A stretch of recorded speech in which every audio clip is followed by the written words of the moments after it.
ஆண்டவரும் இரட்சகருமாகிய இயேசுவின் நாமத்தினால இந்த அருமையான காலவேளையிலே உங்கள் யாவருக்கும் என் அன்பின் வாழ்த்துக்களும் என் தேவனுக்கு நான் மகிமை செலுத்திக் கொள்கிறேன். விசேஷமா அந்த நாடுல உங்களோடு நான் பேசுகிற ஒரு தலைப்பு தெரியுமா? பாதாளத்தின் வாசலை நீ மேற்கொள்வாய். பாதாளத்தின் வாசலை நீ மேற்கொள்வாய். வாசிப்போம். மத்தேயு எழுதின சுவிசேஷம் 16ஆம் அதிகாரம் 18ஆம் வசனம். மேலும் நான் உனக்கு சொல்லுகிறேன், நீ பேதுருவாய் இருக்கிறாய், இந்த கல்லின்மேல் என் சபையை கட்டுவேன், பாதாளத்தின் வாசல்கள் மேற்கொள்வதில்லை. இங்க 3 காரியத்தை செய்யணுமோ பார்க்கிறோம். என்ன 3 காரியம்? ஒண்ணு, நீ பேதுருவாய் இந்த கல்லின் மேல். 2வது சபையை கட்டுவேன். 3வது பாதாளத்தின் வாசல்கள் அதை மேற்கொள்வது. இந்த 3 காரியத்தில் உங்களோட நான் பகிர்ந்து கொள்கிற காரியம் பேதுரு. ஃபர்ஸ்ட் காரியம், நீ பேதுருவாய், உண்மையில் இந்த கல்லின் மேல் என் சபையை கட்டுவேன் அப்படின்னு இன்னைக்கு கத்தோலிக்க கிறிஸ்தவர்களாகிய சகோதரர்கள், ஆயர்கள், சபைகள் போதிக்கிற ஒரு உபதேசம் ஆர்ச் சர்ச் தான். அதாவது கத்தோலிக்க சர்ச் தான் முதல் சர்ச், நாங்க தான் தாய் சர்ச். இங்கு பேதுரு சபையை கட்டியிருக்கிறார். யார் மேல கட்டிக்கிறாரு? பேதுருவே, நீ என்ன செய்ய பேதுருவாய் இருக்கிறாய், இந்த கல்லின் மேல் என் சபையை கட்டுவேன் அப்படின்னு சொல்றாரு. அப்போ அந்த அதிகாரத்துல நீங்க வாசிக்கும் போது முதல் அதிகாரத்தை அவங்க எப்படி கோட் பண்ணி காட்டுறாங்கன்னா, நீ பேதுருவாங்க. பேதுரு அப்படின்னா பாறை, ராக் அப்படின்னு சொல்லி அவங்க ஒரு இங்கிலீஷ்ல பேசிட்டு போயிருவாங்க. ஆனா மூல வாசனை ஒன்று இருக்கு. அந்த மூல வாசையை பார்க்கிற வழியில அதோடைய அர்த்தங்களை தெரிந்து கொள்ள வேண்டும். பேதுருக்கு இன்னொரு பேர் ஆட வச்சார், சீமோன். ஆண்டவருக்கு சீமோனுக்கு கேப்பா என்று பேர் வச்சார். என்ன வச்சாரு? அது தமிழ்ல பேருன்னு அர்த்தம். ஆனா முதல் பேர் சீமோன், பேர் கிடையாது. உங்களுக்கு சீமோன் ஆகிய, அப்ப சீமோன் என்ன பேர் வைக்கிறாரு? பேரு வைக்கிறாரு. பேருனா கேப்பா, இதா தமிழ். கிரேக்கில் என்னதுன்னு வருது? பெட்ராஸ் அப்படின்னு வருது. பெட்ராஸ் என்றால் கூழாங்கல் என்று அர்த்தம். கூழாங்கல்ல சபை கட்ட முடியுமா? கூழாங்கல்ல அஸ்திவாரம் போட முடியுமா? போட முடியாது. நம்ம அப்படியே பேதுரு பாறை ராக்கு சொல்லி போயிடுறாங்க. ஆனா இதுக்கு இன்னொரு அர்த்தம் இருக்கு. என் சபையை கட்டுவேன். யார் சபை? என் சபை நான் கட்டுவேங்கிறார். யார் கட்டுவேங்கிறாரு? நான் கட்டுவேன் என்றால் என் மேல சபையை கட்டுவேங்கிறார். யார் மேல? நம்ம அஸ்திவாரம் யார் மேல இருக்கணும்? அப்ப யார் மேல கட்டப்பட்டிருக்க சபை? இடமோ பேதுரு மேல. அப்போ அவங்க சொல்ற கருத்து அன்றைய நாளைக்கு அர்த்தங்கள் தெரியாது அப்படின்னால எல்லா ஜனங்க ஏற்றுக்கிட்டாங்க. இன்னைக்கு அப்படி இல்லை. இதுக்கு பெட்ரா அப்படின்வாங்க. நான் கட்டுவேன் பெட்ரா அப்படின்வாங்க அர்த்தம். இது விளங்கிக் கொள்ளும் நம்ம. சரி, இங்க பார்ப்பது பாதாளத்தின் வாசல்கள் அப்படின்னு பார்க்கிறோம். 2வது காரியம், ஏன் சபையை கட்டுவேன் அப்படிங்கிறார். ஆனா பாதாளத்தை குறித்து பார்க்கும்போது பாதாளம் என்பது நரகம் அல்ல. நல்லா தெரிஞ்சுக்கணும். பாதாளம் வேற, நரகம் வேற, பரதீசி வேற, பரலோகம் வேற. இது நிறைய இருக்குது. அது நம்ம புரிந்து கொள்ளாதனால கொலாப்ஸ் ஆகுது. அதான் ப்ராப்ளம். வெளிப்படுத்துற விசேஷத்துல 9ஆம் அதிகாரத்துல 1-2 வசனம் சொல்லுது. வெளிப்படுத்துற விசேஷம் 9ஆம் அதிகாரம் 1-2 வசனம் சொல்லுது. 5ஆம் தூதன் எக்காலம் ஊதினான், அப்பொழுது வானத்திலிருந்து பூமி மேல் விழுந்த ஒரு நட்சத்திரத்தை கண்டு அவனுக்கு பாதாள குழியின் திறவுகோல் கொடுக்கப்பட்டது. அவன் பாதாள குழியை திறந்தான். பெரும் சூளையின் புகை போல அந்த குழியிலிருந்து புகை எழும்பிற்று. அந்த குழியின் புகை ஆகையினால் இப்போ பாதாளம் என்பது குடி அப்படிங்கிறார். அது நரகம் அல்ல. இன்னைக்கு நரகம் வச்சுக்கிறாங்க. அதை குறித்து நான் உங்களுக்கு விவரமா சொல்றேன். நரகம் வேற, பாதாளம் வேற. இது பெரிய காரியம் இருந்தாலும் சொல்றேன். பாதாளம் வாசல் அப்படின்னா ஏன் ஆண்டவர் பாதாளத்தின் வாசல் சொன்னாரு?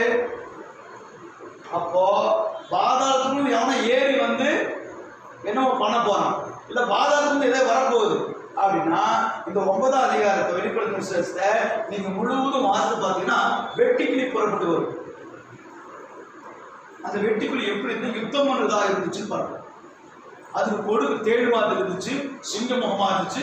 அப்படியெல்லாம் அந்த அந்த 9ஆம் அதிகாரம் முழுவதும் வீட்டில் வாசிப்பதற்கு இருக்கும். அந்த 5 மாதம் அளவும் அது மனுஷன் நினைச்சுமா கொட்டும், ஆனா அவன் சாக மாட்டான். மரணத்துல ஓடுவான், மரணம் அவையால் வராது. இன்னைக்கு நம்ம வாழ்க்கையில அப்படித்தான் வாழ்ந்துக்கிறோம். சாகவும் முடியல, வாழவும் முடியலன்னு சொல்றோம். ஐயோ பிரச்சனை தீரவே மாட்டுது, தேள் கொடுத்த போல பிரச்சனை. காஸ்ட் கூட சாட்சி வேலை இருக்குன்னா தேள் கொட்டுறமா தான் பேசினாரு அப்படிங்கிற காதை கேட்டு அதுல சிரிப்பா இப்படியே புரிஞ்சுக்கிட்டீங்கன்னா சரி பாஸ்டர் அப்படிங்கிற மாதிரி பாக்குறீங்க.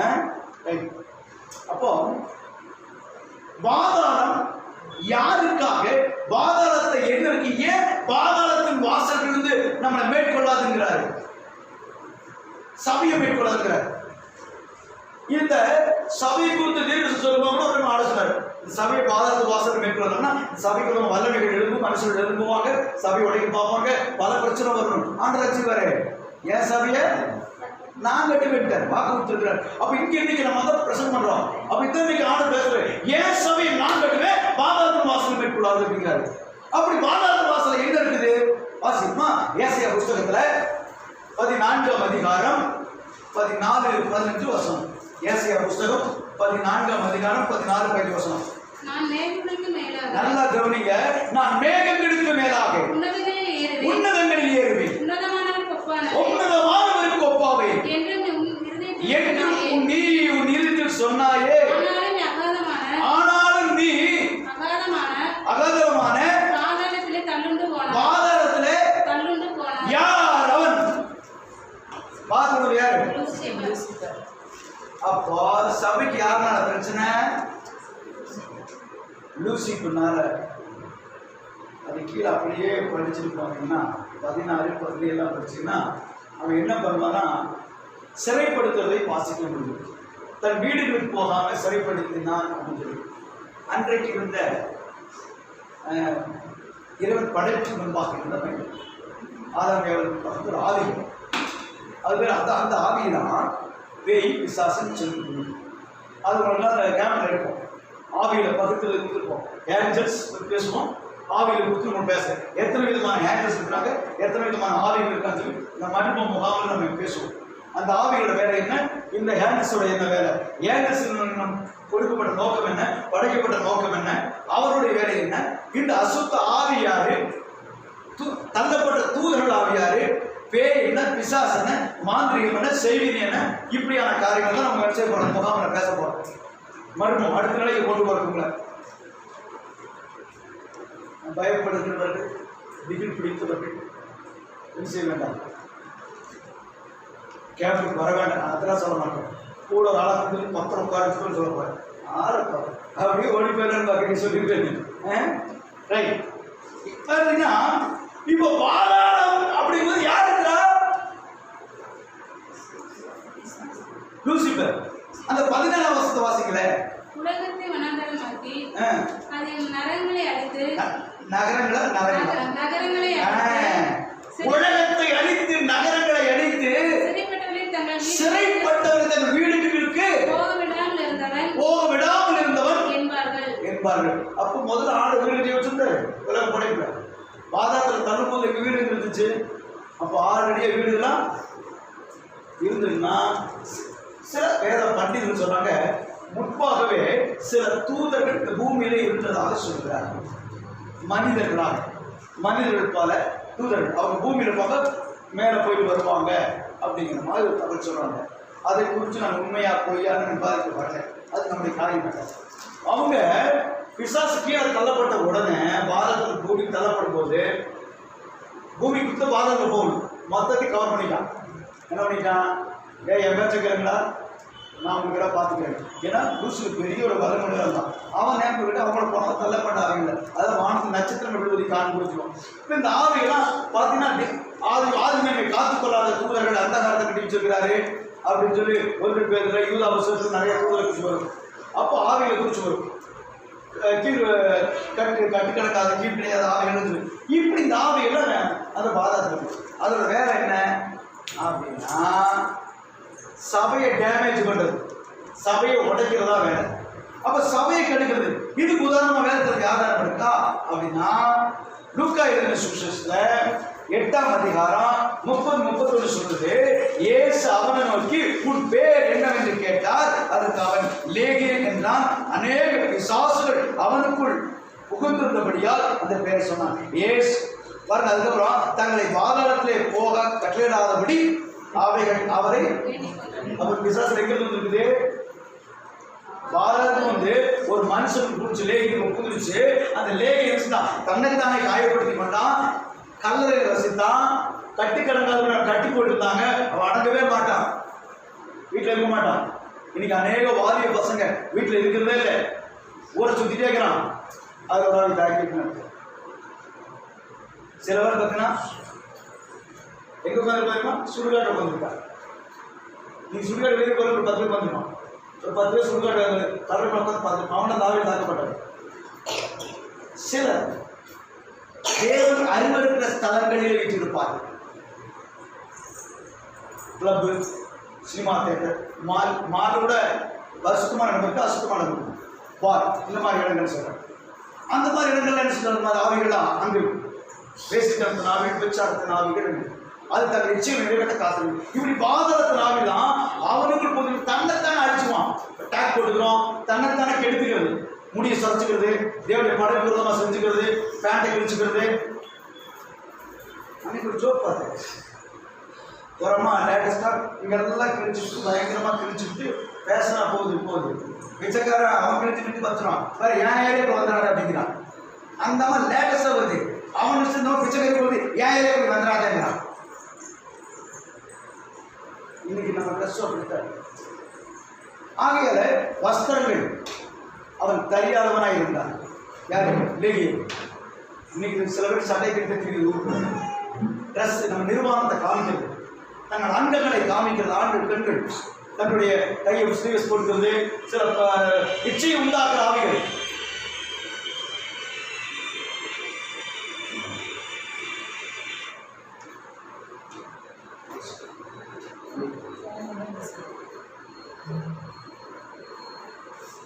அப்போ என்னன்னா நல்ல கவனிங்க, வேதகம் நமக்கு சொல்ற ஒரு காரியம் உண்டு.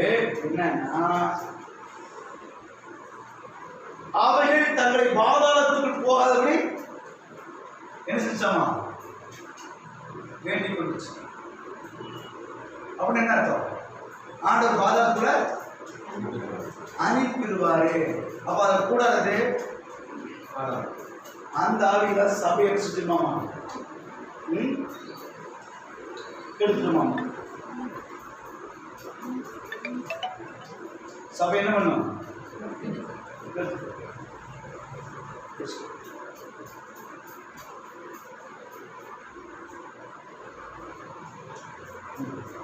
அப்போ நல்லா தெரியுங்க, இந்த பாதாளத்தின் ஆவிகளை குறித்து பேசுறேன். இந்த பாதாளத்தின் ஆவிகள் என்ன பண்ணுது? பாதாளத்தின் ஒவ்வொரு மனுஷங்களுக்கும் லேகியம் புதுசு பாருங்க, அதுபோல அது உள்ள போது கெடுத்து நம்மளை எல்லாம் நமக்கு தெரியாம. இப்போ சபையை கெடுத்துருக்கு, சபைன்னு ஒரு பாருங்க புரிஞ்சு வச்சுக்கணும். அப்படி இருக்கும்போது இயேசு ஒன்று செஞ்சார். வாசிப்பா வெளிப்படுத்தும் விசேஷம் 1ஆம் அதிகாரம் 18ஆம் வசனம்.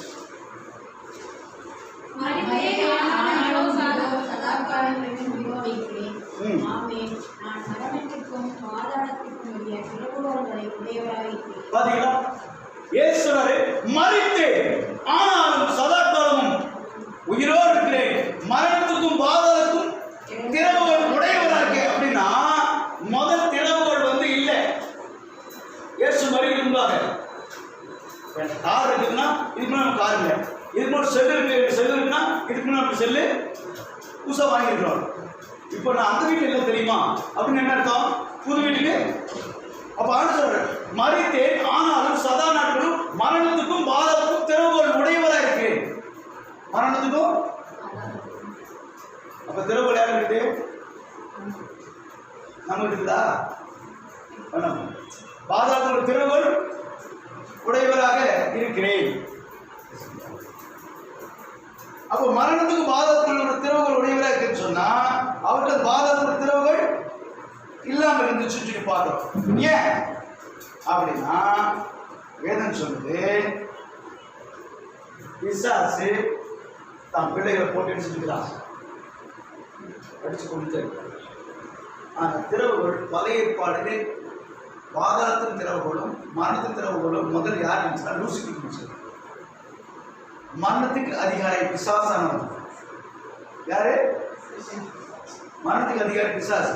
அதனாலதான் சாமுவேல் தீர்க்கதரிசிய எதுக்கு ஒரு கூப்பிட்டான், எதுக்கு வர சுடிகாரியெல்லாம் வர வைக்கிறான். அது சிலர் வந்து தீர்க்கதரிசி எழுதி வர முடியாது அப்படின்னு சொல்லுவாங்க. அது தனிப்படையில் பேசிக்க, யாராவது பேசணும், வீட்டில் பேசுகிறவங்க என்ன பேசணும், தனிப்படையில் பேசுவீங்க, பேச அதுக்கு முடியாது, இது பெரிய சத்து. சரி, நான் அப்போ பேசுகிறேன். அப்படியானால் அவன் சாமி நினைச்சவன் திறந்துட்டு வருஷத்தவன் பிரச்சனையாயிட்டு சொல்லிதான் வந்தல் பசுவலையை பார்த்தாரு, பாடும்போது சொல்றாரு, பாதாள வாசலுக்கு என்ன செய்யாது மேற்கொள்ளார். ஏன்? நான் மறிச்சு பாதாள வாசலை அழைச்சேன். இப்போ மரணம் பாதாளமும் நம்மளுக்கு நம்முடைய ஜீவன் யாருக்கு இருக்குது? சில பிசாசத்துக்கானது மரணத்தின் அதிகாரி பிசா, அதெல்லாம் முடிஞ்சு போச்சு. மரணத்தின் அதிகாரி பிசாசு மரணத்தினால அவனை அப்போ அவனுக்கு அதிகாரத்தை பிடிக்கிட்டாரு. இப்போ மரணமும் ஜீவனும் யாருக்கு இருக்குது? யாருக்கு இருக்குது? பார்த்தீங்களா? யாரு கொடுத்தாரு? இருக்கு. வாழ்னா வாழி, சாண சாகு. மரணமும் ஜீவனும். இந்த வாயை காத்துக்கிட்டா மரணம், வாயை காத்துக்கிட்டா ஜீவன். பேசி அழிஞ்சுட்டாங்க அப்படின்னு சொன்னாங்க. அவன் பேச்சாதான் அங்கே பொழப்பே ஓடுது, உங்களுக்கு தெரியுமா அப்படின்னு சொல்லுவான். பார்த்துருக்கீங்களா? வாயின்னு முடக்க மாட்டாங்க. சரி, வாயாலே ஆசை திறந்துருமா தெரியுமா உங்களுக்கு? வர சொன்னார், வாயாலே வர சொல்றாங்க. அவங்க நான் அப்படி பார்த்ததே கிடையாது. சொல்றாரு, அவங்க வாயாலே வர சொல்லி போயிடுவாங்க. பாஸ்டர் உங்களுக்கு தெரியாது, வாயாலே வர சொல்லுங்க. எல்லாம் என்ன ஊற்றி சொல்லுவோம், அவங்க எப்படி சொல்ல ரைட். அப்போ என்னன்னா சவுண்டு விட்டுல வரும். அப்போ நல்லா கவனிங்க, மரணத்துக்கும் பாதாளத்துக்கும் உடையவராக்கிட்டு சாதியை பிடிஞ்சி இப்போ உங்க கையில கொடுத்துருக்கிறார். அதனால சொன்ன பாதாளத்தின் வாசல் உன்னை என்ன தலைப்பு சொன்னோம்? பாதாளத்தை கட்ட சொன்னோம். பாதாளத்தின் வாசலை நீ மேற்கொள்ளலாம். பாதாளத்தின் வாசல் உன்னை மேற்கொள்ளாது, நீ மேற்கொள்வ. பாதாளத்தின் வாசல் எப்படி நான் மேற்கொள்ள முடியும்? அவ்வளவு எனக்கு இருக்கா? அவ்வளவு எனக்கு இருக்கா? வேற வாசிக்கலாமா? 1 கொரிந்தியர் 6ஆம் அதிகாரம் 19ஆம் வசனம்.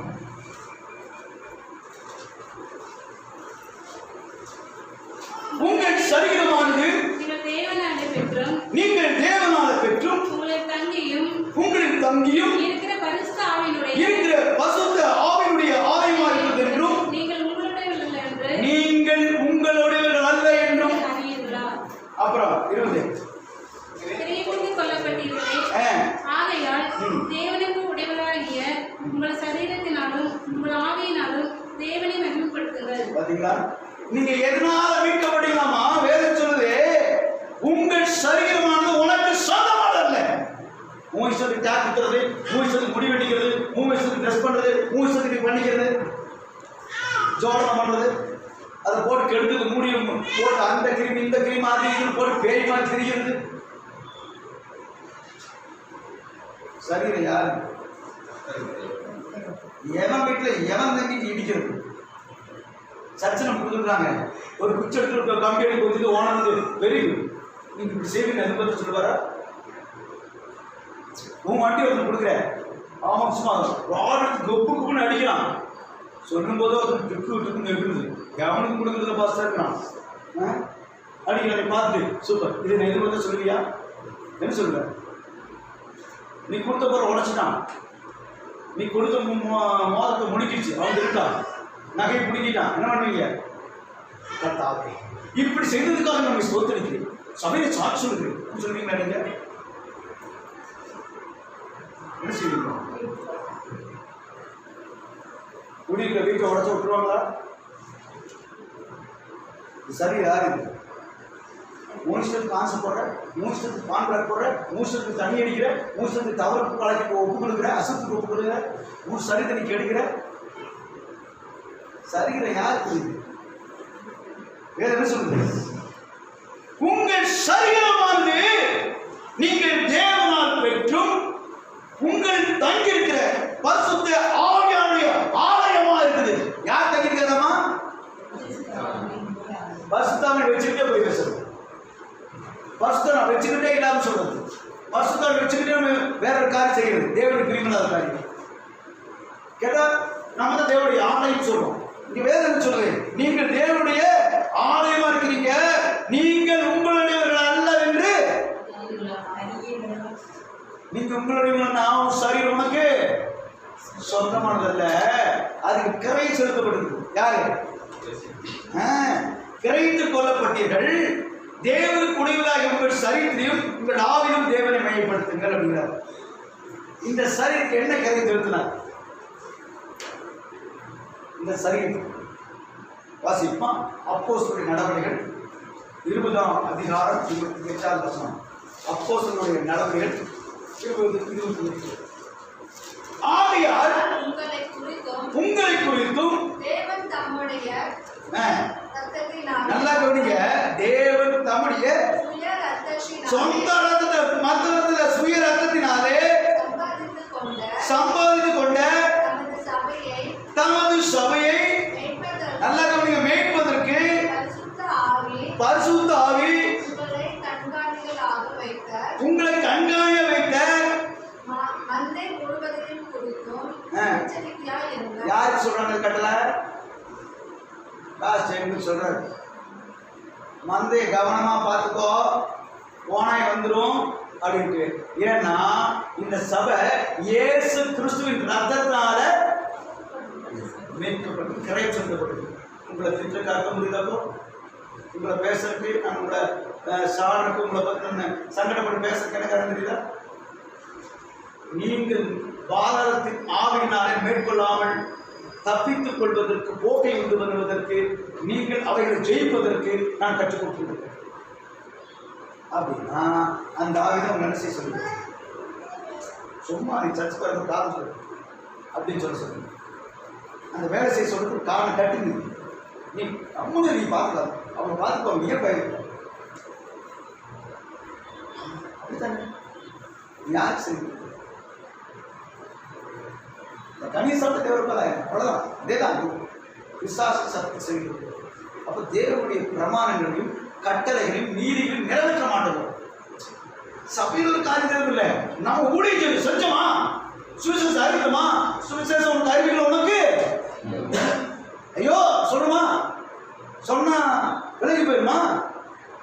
கட்டளை தானே, நிறைவேற்ற வேற தான். அப்போ யார் சுவிசேஷம் அறிவித்த?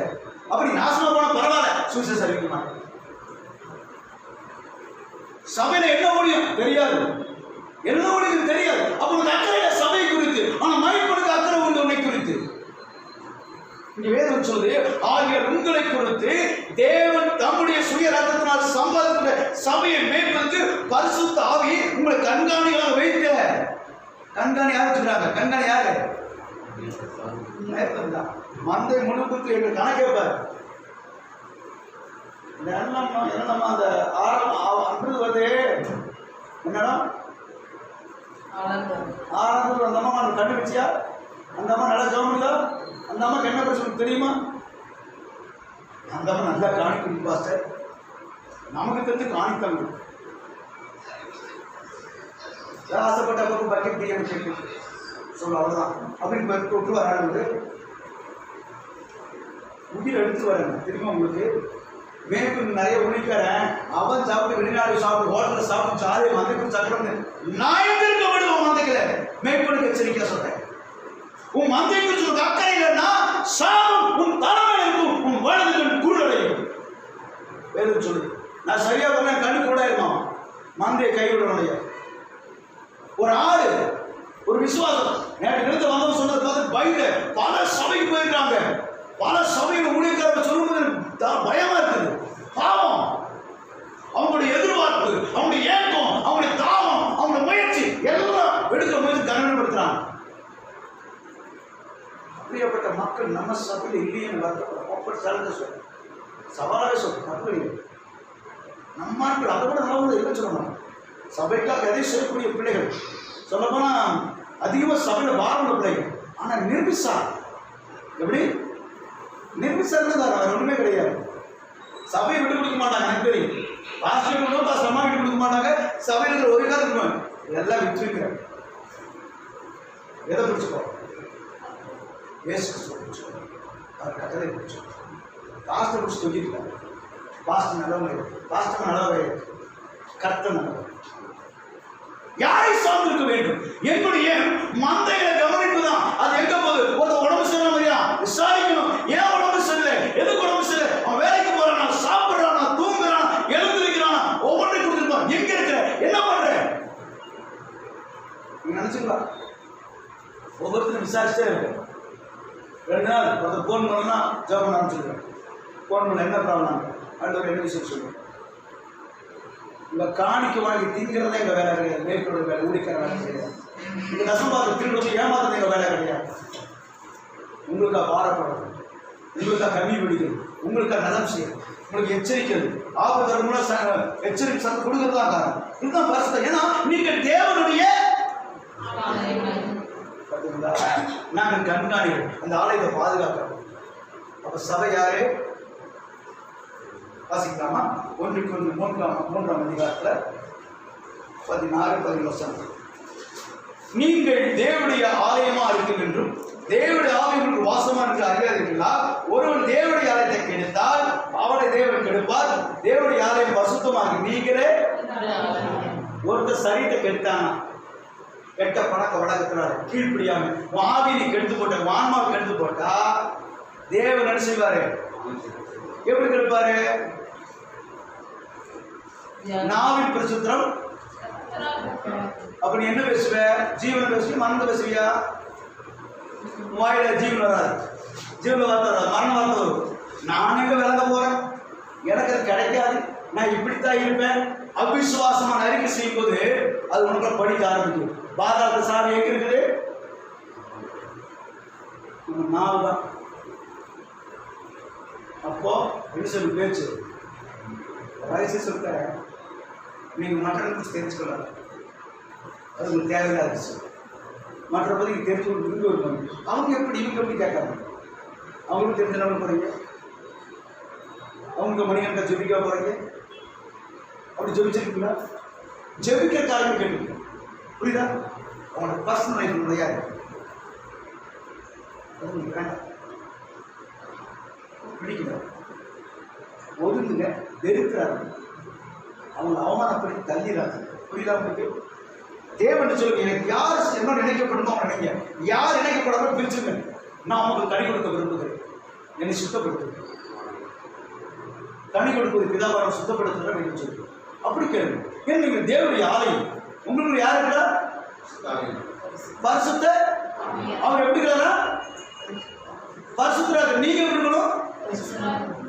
அதான் தேவன் உங்களை தங்கிப்போம். அப்போ நீ பேசினா நடக்கும். நகத்தை கழிச்சுனா ஆகாது. என்ன சொல்லணும்? பேசணும். என்ன பண்ணலாம் அப்படி யோசிக்கூடாது. அது புரிய ஒருத்தருக்கு நான் சொல்றது. நம்ம தேவனுடைய கட்டளைகளை பேசணும். ஜீவனும் மனமும். இப்ப நான் பேசுறேன், உங்களுக்கு வந்து திட்டா நீங்க பிடிச்சல அப்படி சொல்லி கோபப்படுறேன், உங்களுக்கு எவ்வளவு கோபம் இருக்கும்? பரவாயில்ல. நான் கோபப்படும்போது எனக்கு உங்களுக்கு இருக்காது. அப்பா அம்மா பிள்ளை ஒரு நாள் கோவிட்டு சொல்லுவாங்களா? சொல்றான் ஒரு நானும் இல்லை, எங்க அப்பா அரைஞ்சிருக்காங்க, என் இஷ்டத்துக்கு அரைஞ்சிருக்காங்க, பெருமையா அவங்கள வச்சுக்குவாங்க. ஆனா ஒருத்தர் அவங்க அப்பா காலியே எவன் ஆசிரியப்பட்ட கண்பாளர்களே, அதனால தான் சொல்றேன், நீங்கள் தேவனுடைய ஆலயம் பரிசுத்தமா இருக்கு. அந்த ஆலயம் அப்ப நீங்க எப்படி இருக்கணும் தெரியுமா? ரோமர் 12ஆம் அதிகாரம் 2ஆம் வசனம். நீங்கள் இந்த பிரபஞ்சத்துக்கு ஒத்தவேசம் அறியாமல் தேவனுடைய நன்மையும் பிரியமும் பரிபூர்ணமான சித்தம் நடந்து பகுத்தறியத்தக்கதாக உங்கள் மனம் புதிதாகிறதுனாலே மறுரூபமாகுங்கள். என்ன ஆகிறோம் நீங்க?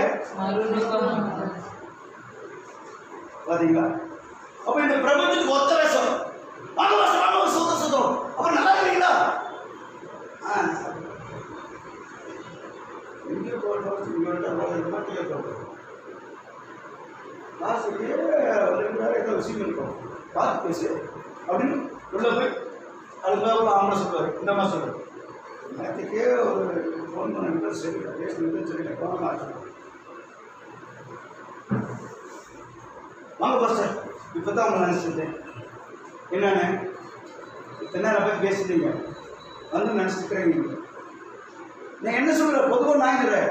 ஓ பாஸ்டர்னு பாஸ்டர் இப்போ நம்ம சொல்லுமில்ல, ஒரு ஆள் ஃபோன் பண்ண சொல்லுவார், இப்போ பாஸ்டர் 30 100 சொல்லுங்க. அட மாயமாட்டாங்க. இந்த பிரபஞ்சத்துக்கு ஒத்த வேஷம் தருகிறது. மனுஷன் ஒத்த வேஷம் இருந்து தேவனுடைய பரிபூர்ணமான சித்தம் இன்னது என்று நம்ம அறியணும்னா எது தேவனுடைய சித்தம்? நீ அடிமை தரத்துக்கு பாதாளவாசல் மேற்கொள்வது தேவ சித்தமா? பாதாளத்தின் வாசல்கள் நீ மேற்கொள்வதுதான் தேவனுடைய. அதனால பாதாளத்தின் வாசலை நீ அப்படி மேற்கொள்ளா நம் மாய்மானத்தை ஒழிச்சிடணும். ஆளுகிட்ட இருந்த நடிப்பு, ஆளுகிட்ட இருந்த பேச்சு அப்படியே டக்காட்டியே பேசுவோம் தெரியுமா? இந்த பிசினஸ் பண்ணுவோம் பேசுவோம் தெரியுமா? வாங்க அப்படிமா ஸ்வீட் கடைக்கு போயிட்டீங்கன்னு சொல்லவே வேண்டாம். நீங்கள் ஸ்வீட்டை வாங்க மாட்டீங்க. அல்லா சார் கொடுங்க சார், இதை பாருங்க. அவன் கொடுக்கும்போது நம்ம வாய் ஊறும். எல்லாத்தையும் ஒரு வாட்டி நம்மளும் சாப்பிட கிடையாது. எல்லாம் வாங்கி சாப்பிட்டு வாங்கலாமா வேண்டாம் வச்சுப்போம். அவன் ஜாமணிக்குவான். ஆண்டவரை இவ்வளவு தின்னு பாருங்க, இறக்கமில்லாமல் இருக்கிறான் பாருங்க ஆண்டவரேன்னு. சரி, இது ஒரு அரைக்குழம்பு, அது ஒரு அரைக்குழம்பு வாங்கி போகிற உண்டு. சில சாப்பிட்டு பார்த்து சரி பாருங்க அவங்க போய் பக்கம் காப்பி குடிச்சுமா. அவனுக்கு என்ன ஆயிடுச்சு? ஸ்வீட் சாப்பிட்டாச்சு, காரம் சாப்பிட்டாச்சு, காப்பி குடிச்சாச்சு, போயிடறான் மாய்மலக்காரன். நம்ம அப்படின்னு இருக்கோம். சபைக்கு தியாகம் பண்ணி, சபை என்பது தேவனுடைய ஆலயம். இது தேவனுடைய கட்டணமா. நம்மளால பரிசுத்தாவுடைய ஆலயமா இருக்கிறோம். நம்மளால சேர்ந்து தேவனுடைய மாளிகைகளா இருக்கிறோம். நம்ம தேவனுடைய காரியத்தை நினைச்சணும். அக்கறை என் சபை வளர்ச்சி அடையும். என் சபை நான் பொறுப்பு நிற்கிறேன், நான் சபை நிற்கிறேன். இந்த சபைக்காக கண்டிப்படி வந்து ஆளு ஆத்மா வரணும். ஆளு ஒரு ஆத்மா கூட்டம் வந்து ஆளு அந்த ஆத்மா கொண்டு வரபடி சொல்லிக்க கொண்டு சொல்லுவார். நீ இப்ப பேச வேண்டாம், அதையும் செய்ய மாட்டேன். ஏன்னா சுவிசேஷம் அறிவிக்கப்பட்டால் உனக்கு ஐயோன்னு சொல்லிட்டு. அப்படியானால் தேவனுடைய ஆலயமா இருக்க நம்மளே அறிவிக்காதனால நமக்கு ஐயோ எடுத்துக்கொள்வதனாலே பாதாளத்தின் வாசல்கள் நம்ம சபை சுவிசேஷ அறிவிக்காத சபை பாதாளத்தின் வாசல்களை சிக்குண்டு கிடக்குது. சுவிசேஷம் அறிவிக்கிற சபை பாதாளத்தின் வாசல்களை மேற்கொள்கிறது. வேதத்துக்கு சபை கட்டினாரா அப்படிங்கிறாங்கள, அதான் காரணம். ஏசு அவனை கூட கட்டினார். அவர் யாரும் நஷ்டம் போட்டிருந்தாங்க? வேறு சபை கட்டுவதற்கு மேசன், ரைட்? அப்படித்தானே? ஒரு மேஸ்திரி, ஒரு இன்ஜினியர் அப்படி சொல்லலாமா? ஒரு பில்டிங் இருக்கு. ஆனால் மலைக்கட்டு ஸ்தலம் யாரு? சொந்த ஜனங்க சொந்தமாகும். அதனால நீங்கள் யாருக்கு சொந்தக்காரர்? அதனால நீங்கள் இயேசுக்கு சொந்தக்காரன் பரிசுத்த வீட்டுக்குள் வாசமாக இருந்தால் பாதாளத்தின் வாசலை நீ மேற்கொள்வார். ஆமென்.